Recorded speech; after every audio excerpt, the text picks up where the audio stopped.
consider making commercial banking programs moving to Miami? Well, yes, Miami has always been known as the gateway to Latin America, that's for sure. In terms of financial institutions, even before COVID, more commercial banks are located in New York City, in Wall Street, than any other city in the United States. But the number 2 city is Miami. The second most quantity of commercial banks is on Brickell Avenue. So even before COVID, we were becoming not just the gateway of Latin America, but perhaps the third most important financial city in the world, followed by London and then New York. But then during COVID, we have a mayor. His name is Mayor Francis Suarez. And during COVID, he let the whole world know that Miami was open for business, and that Miami had a very friendly attitude and friendly culture towards business. So since then, in just 5 years, over 220 Fortune 400 and Fortune 500 companies have made the decision to either relocate their world headquarters or regional offices in South Florida. Some land in Palm Beach, some land in Fort Lauderdale, most land in Miami. So aside from the fact that we are the gateway to Latin America, which we hold near and dear to our hearts, we are very quickly becoming one of the financial gateways to the world. Yeah, I knew Francis. I remember the time I was living there. He's a clone of a Mexican soccer player called Almazo. Oh, really? Okay. Everybody knows Francis. Everybody knows that, yes, Francis Marquez. Okay, Nick, beyond the finance and culture, Miami was quickly engaged, emerged as a hub of innovation in the tech. From your perspective, how is the new entrepreneurial energy reshaping the city, and how does this complement Miami real estate landscape? Well, I'm going to go English a little bit here. Like Craig said, we've had a huge movement of not just wealth, but financial migration to South Florida. And entrepreneurship has been leading that. Just last year alone, in Miami-Dade County, we had over 130,000 business applications submitted to register new businesses. That is the most we've ever had in the history of our county. On top of that, from a financial and tech perspective, Citadel Securities, owned by Ken Griffin, announced that a year ago he's moving his headquarters down to Miami. So he hasn't even started on constructing his now $2 billion office tower, and those people moving to Miami. And the innovation and the tech that has surrounded that, and really COVID was a big driver for all of this. I mean, just last year alone, the venture capital scene in Miami raised $2.7 billion in funding. The first half of this year, we've already raised $2 billion in new ventures. And so that spirit is alive, that spirit of entrepreneurship is alive. And that is a younger demographic. And that is a demographic that needs lifestyle, that needs stimulation, that needs culture. And Miami has all of that. We didn't used to have all of that. Now, we have world-class sports teams, even though all of them are not very good right now. We still have that. We have great culture institutions, the PIN, which is the Perez Art Museum in Miami, which we're big benefactors of. We have the Frost Sciences, we have performing arts, we have Michelin star restaurants, and of course, we have the weather and we have the water, right? We can't replace the views of the water. And so creating an enriched lifestyle to attract these new entrepreneurs is extremely important. And the way we design apartments, the way we design buildings, the way we design their living environments, they influence that, and we have to react to that. And that's why you see on the screen these various types of condominiums to kind of attract and meet that demand of the various demographics that are coming to Miami.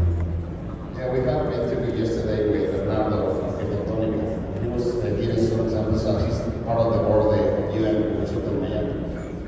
I have taken a lot of research, and believe me, a lot of the clients have family actually many years of studying over there. A lot of people are choosing Miami instead of even California, moving over there, because the university levels are really, really good, and they find a lot of jobs after they finish their college. So I think that the program is really doing a good job. Oh yeah, I mean, the basis of every great city is great culture institutions and great educational facilities.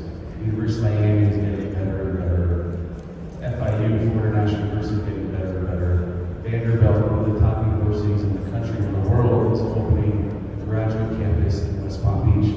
When we talk about Miami, I really talk about the growth of South Florida that goes from Miami to West Palm Beach, because we're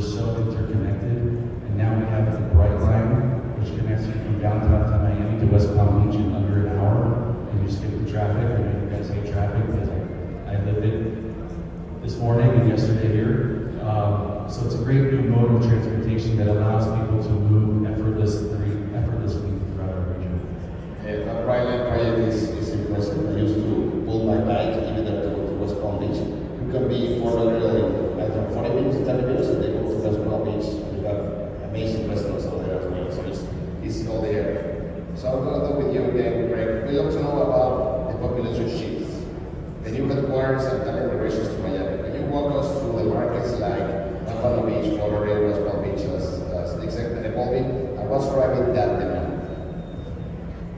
Well, for population shifts, I'm an amateur demographer. I study population shifts. There's been a huge wealth migration to the southeast U.S. I grew up in New Jersey. That's next to New York. That's the northeast U.S. Since I'm a little kid, most of the GMP that was created in the United States came from the northeast. But again, since COVID, that has shifted to the south. Governed mostly by Florida and Texas. Why Florida and Texas? Because those are the two fastest growing states in the United States.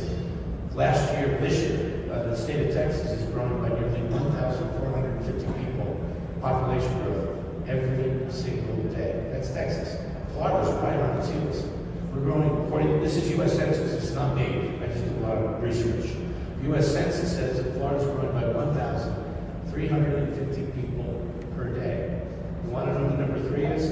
It's North Carolina, growing by 275 people a day. With all due respect to North Carolina, who cares? 50 out of 50 states. Number 50 is California. They're minus 270 a day. Number 49 is New York, minus 125 people a day. No, the shift is coming to the south. What I love about Florida is it's a peninsula, surrounded by water. And we don't have time today, but at a whole other time, I can tell you why the whole world, 2/3 of the world population lives on major bodies of water called oceans. Florida's got a peninsula. But what is the profile with these 1,350 people? These are mostly young families. Yes, we've always had a retirement market because the weather in Florida is spectacular. We've always had early retirees, people that have made it, either because of high tech or they won the lottery, whatever it is, and they're going to live the rest of their years in the sunshine state called Florida. But since all of these major businesses have decided to relocate to South Florida, most of these are young families. It's changed the profile of the whole state of Florida, not to mention South Florida. They just said, an evidence of the culture of the city is so much grounded in the quality of the education. And that's a race that we need to keep, that we're in right now, in South Florida. Because there's so many young families that are coming with children. And like you, like me, I want my children to have the best education they can possibly have, so they can have the best life they have. We got caught on our heels with this, because we never expected such a change in the demographic profile. There's no way you can see this coming, but it's happening. So it's not just the numbers, it's the profile behind the numbers. I remember after COVID, a lot of New Yorkers started arriving to Miami. Oh yeah. And the first question is, I'm going to be here just for 6 months. Maybe a year, and then, no, I'm going to stand my lease, I'm going to buy an apartment. And then, you go to New York, it's a different life. I love New York, so I'm going to there. There's no cliche, there's nothing more permanent than a temporary solution. Be careful if you come to Florida temporarily. Exactly, you're going to stay. Nick, how do you see related evaluate when and where to expand outside Miami itself?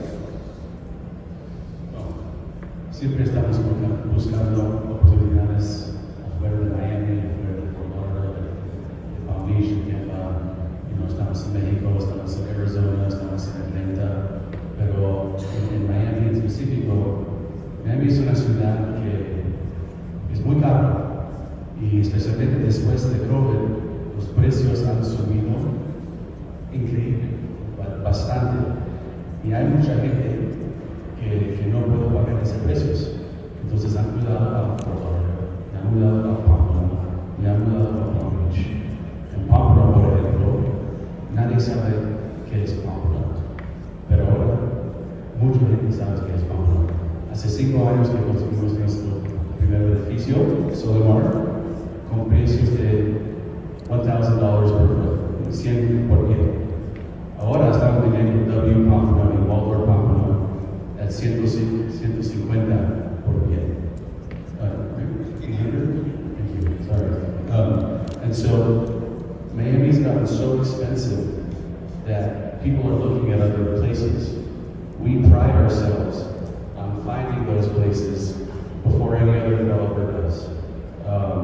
We are building 5 out of the 6 luxury properties in Guam. First mover advantage. We're in Tampa building Ritz-Carlton residences, and we're already doing upgrade residences work.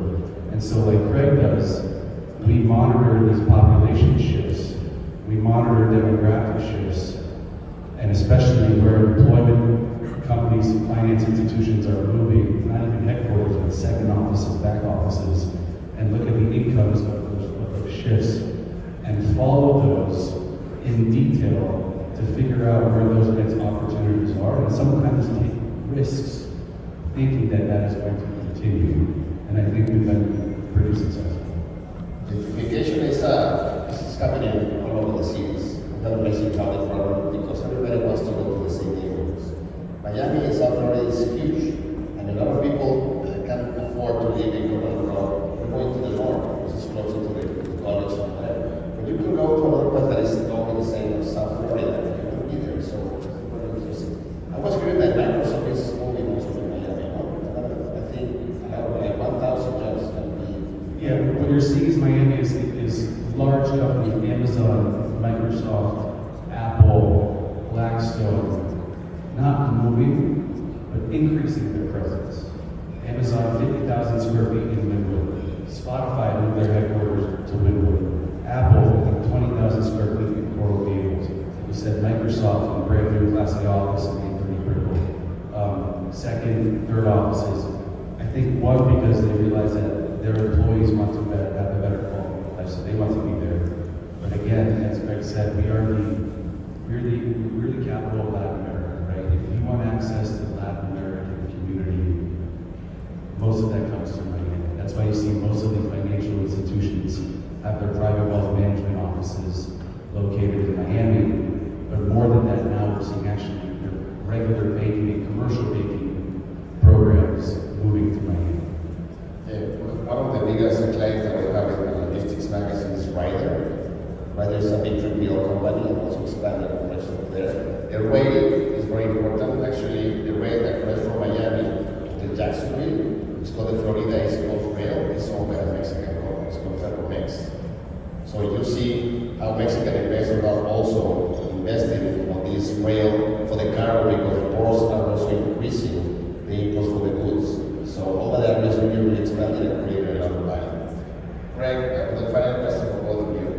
If you could design a Miami of the future for the residents, what would you like and feel like? Okay, I'll let Craig take the prettier picture. We all have income inequality in every city that we live in, and it exists in Miami, it exists everywhere. It's becoming more and more of a problem. And so not only do Related, as we're known for, build luxury housing, luxury hotels, we're also the largest affordable housing developer in the country. And we are introducing new products where usually the cheaper the products and what we have are further away from the urban core, which then they cost them more money to get into their jobs. We've created a system where you have mixed income communities in vertical high-rise in the urban centers, which is the future of if you're going to have a successful city where you can live, work, and play where you live and not have to commute 1 hour or 2 hours and not spend that time with your family. And so my vision in the future for Miami is what we are trying to do already is build an inclusive Miami for everyone that's accessible for everyone, but also has everything that everyone loves about Miami, the great cultural institutions in Miami, the restaurants, the water, the entertainment. And so I think Miami's just getting started. I mean, the growth we had post-COVID is not sustainable, right? We went from 0 to 100. Now we're growing at I think a more normalized rate. And you're seeing that in real estate prices, right? Real estate prices from right before pre-COVID to now have more than doubled. But every year we are still seeing increases in resales of new buildings and in new developments. So that is my vision for the city that I love and that we're helping to bring. It was beautiful. I can stand this thing. I get a lot of my data. It sounds a little dry, but from the Florida Department of Transportation. These numbers indicate everybody about the population increases. They're way ahead of me. When you drive around Miami these days, you see a whole bunch of construction cranes. telling you folks, half of them are highway improvements. They are not just doubling, sometimes tripling the width of these highways because people keep coming to Miami from all four corners of the United States. Gary, you mentioned California. Before COVID, I think my company, late last year, we sold one California family in a month. We do like 5 a week. And that's just related ISG. I'm sure every other real estate company in Miami can brag about the same thing. That's just, my point is, it's coast to coast. It's not just the New York corridor anymore. The Florida Department of Transportation is going as fast as they can to upgrade the infrastructure of all of South Florida so that while Related continues to be the dominant residential builder, we can move people around with relative ease so they can truly enjoy a day in the life of Miami. So you're going to have a big schedule for the next 6 months because you're going to have Formula One, then you have tennis, and then you're going to have the World Cup.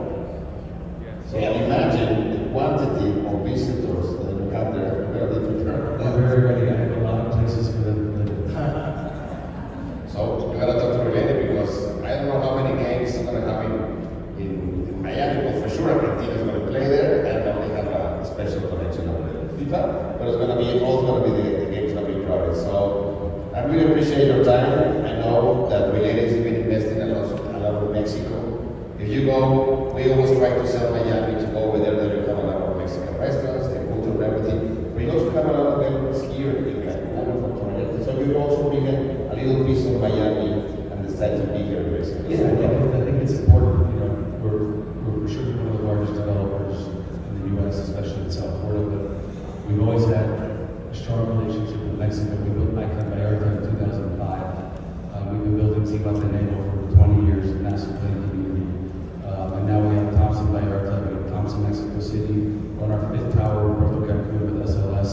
We just bought Monica Hotel in Playa del Carmen, which we're going to rebrand and pump a lot of new money into it to redo the hotel and add residences. And I can't tell you the brand. We'll be launching that. I think You could tell that to me. okay, don't tell everybody. We'll be launching that in December. So Mexico is very important for us. And bueno, soy muy animado y feliz de estar aquí con ustedes. Muchas gracias. Tequilas por